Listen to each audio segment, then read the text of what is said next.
Hello, everybody, and welcome back to more Diablo. I jumped on the PTR to check out the anniversary event, and I wanted to show you guys kind of what's to be expected with this and talk a little bit about just Diablo in general, with like the future of Diablo and whatever is coming as far as new games are concerned, and whether or not this content that they're adding is worth it. So the first thing, if you don't know, this is going to be coming in January, and it will show up every January. So it's a limited time event, but the reason it's coming in January is because in January that is when the actual anniversary for Diablo is. And in this, they've added quite a few things. So they've recreated, I say that with like air quotes, the entirety of Diablo 1 in Diablo 3 with a unique graphical filter, including the lack of animations. So they've like halved the amount of animations that happen to make it look more like the original Diablo. In fact, your character only runs in 8 axes. That doesn't change the controls. Like, the controls still feel as fluid as Diablo always has, but your character is only animated for eight directions, which makes it look again more like Diablo 1. And on top of all of the graphical changes they've done, they've reused a lot of models from Diablo 3 as enemies. They've dumbed down the AI, and they've added a couple new models to the game, because in Diablo 1 there was just certain enemies that there aren't in Diablo 3, certain flying enemies. So they've added those in as models and just have taken the animations from the moths, for example, that are in Diablo 3 and just applied those to those models, and it looks fine and it works really well. That said, there's a couple new items too. There is a legendary gem that goes in the helm, and what it will do is it shoots out fire from you, and it stuns you when it does this. Now, I think this applies to everything currently that you're seeing in the background, that this is all subject to change, and I don't think that legendary gem will have the stun on it when it comes out. I don't think that will make it into the live thing, because it feels very clunky and non-responsive. But it is a cool gem to have, because it also adds a transmog to the helm, and that transmog is the soul stone. So you just have like this giant soul stone sticking out of your head, and you could transmog to it or not. That's up to you. And then we have other transmogs like the Butcher's Cleaver and whatnot. So just typical Diablo 1 stuff. But the meat and potatoes of this content is the remake of the old content.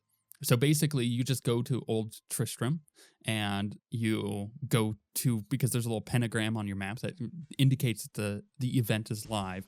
You go there, and there's a town portal, but the town portal doesn't look like the Diablo 3 town portal. It looks more like the Diablo 1 and 2 portals.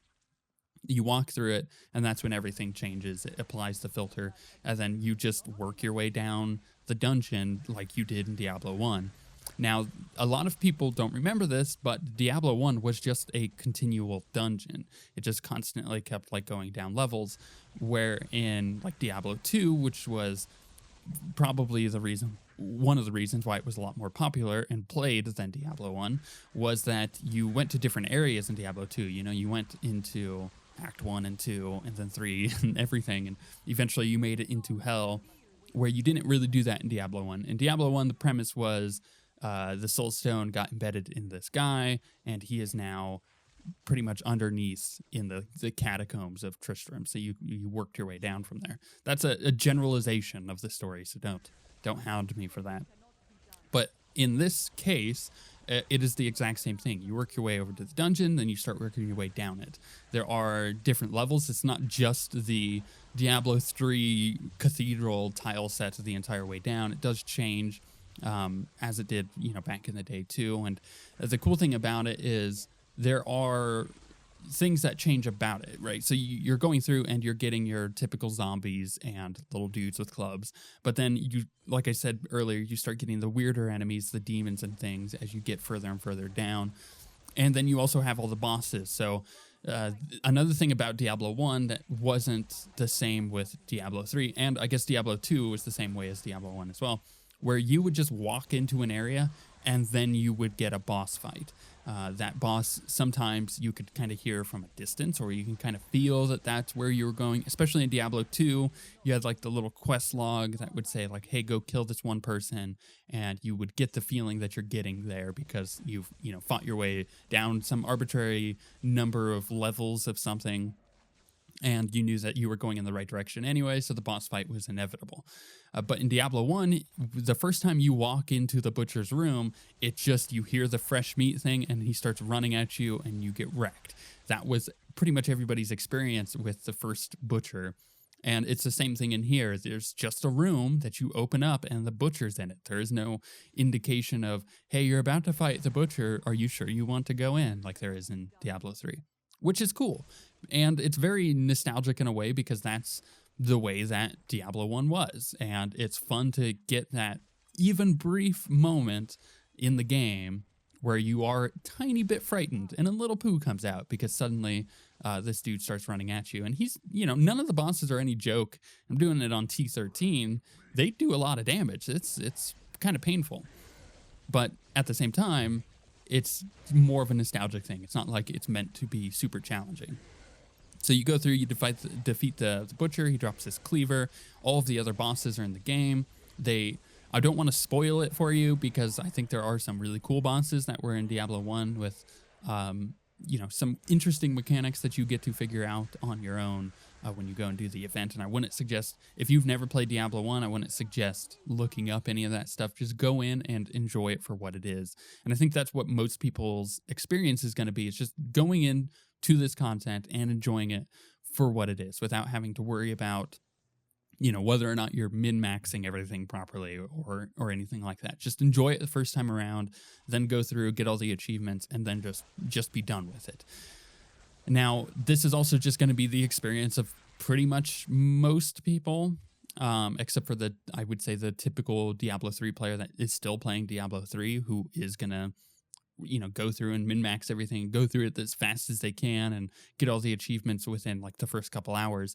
But I would say the majority of experience here is just going to be like the normal person in a season of Diablo who comes in for that first week of that season, does what they want to do, and then pieces out. A lot of people don't really finish the season. Some of them just get, a certain amount of chapters. Some people only get to 70, and then that's the season for them.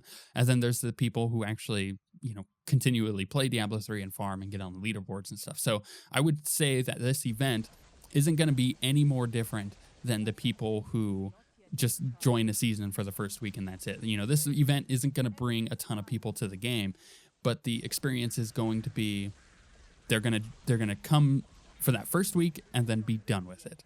And I don't think that's a bad thing. I think it's really cool. And I think that the fact that we're getting unique content in Diablo 3, despite a lot of it being rehashed content, you might say, because it is from the first Diablo game, I think it's fun and cool, and people shouldn't really stress out about it. I mean, if you're worried that the game isn't getting any new content, then I think there's two things you need to fall back on.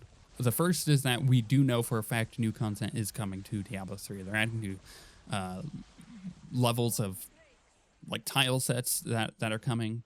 They're adding new set pieces for all classes, and we're getting the Necromancer next year. So there is new stuff coming to Diablo 3, so don't stress, relax. There's new stuff. It may not be coming until after this patch. So there is new items in this patch that are coming, but it's nothing huge and revolutionary because most of it is focused on the anniversary event. And then in Season 9, we're getting a little bit of some stuff, which is going to be happening around this time. But in Season 10, that's when a lot of the new content is coming for Diablo 3. So keep in mind that we are getting new stuff. They haven't put the game into maintenance mode like some people assumed. And I think this is the most comforting thing, is we know that they are working on a new Diablo game, period. Like they are doing that because they have been hiring positions for an unannounced new Diablo project. New is the key word there. This has been on their websites for their career stuff for about a year now. They keep hiring for these positions for this project. We know it's a game because they're hiring programmers and they're hiring people who are working within graphics engines. next generation graphics engines too, not just like a rehashed Diablo 3 engine. So we know this is new stuff coming. We don't know when it was coming, and we were, I think a lot of people, including myself, were expecting an announcement at BlizzCon because Diablo's anniversary is coming up, and that would have been the perfect time to do it. Then again, we might see an announcement at the actual anniversary of Diablo. That might be a thing. Who knows? I would say that we would see an announcement sometime in 2017 or 2018 because games take a long time to make. And if we saw an announcement then we can expect a late 2018 release date, typically. And then that is also including any testing time when they bring in beta testers to test whatever new Diablo game it is. So keep in mind, again, they are making a new game. We don't know when it's coming, but they are making a new game. Whether it's Diablo 4 or some stupid trading card game, we don't know. All we know is that they are making a new Diablo game. So take solace in that. So even if you're like, this event that they're adding to the game is at least it's something cool to tide us over until we get whatever new game that is. We do know that they're adding the Necromancer to Diablo 3, and they might be adding other classes that, these are like DLC packs, essentially. But all of this, I would say, is there to help fund whatever new Diablo project there is. So why not use the devs that are currently working on Diablo 3, making new content for it, to add this stuff to it?